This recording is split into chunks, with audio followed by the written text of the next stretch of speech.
My name is Jason Trotzuk.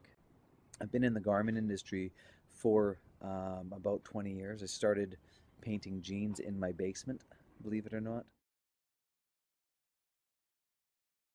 I bought Fidelity from my partners about 3 years ago, and I've doubled my business since. And I think that's probably my biggest success overall.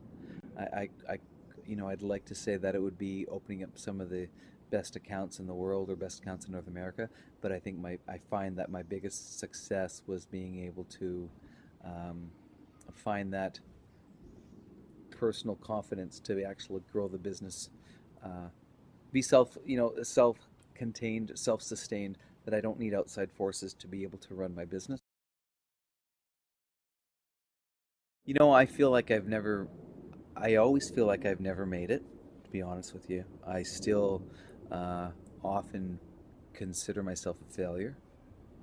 I know that's weird, but I think that's indicative of a lot of business owners. I think I've achieved certain milestones with the ownership of my business and keeping year over year profitability, not failing. I think those are achievements that I would like to actually sit back and think, wow, I've actually been profitable for the last 6 years.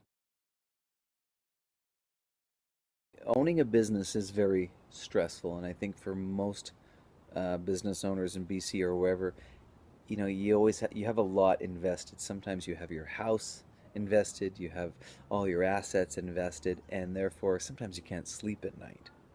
You know, I think that for a lot of business owners, they're probably one of their greatest uh, desires would be able to take their chips off the table. Keep in the game, keep playing the game, but take your chips off the table and have little or no risk.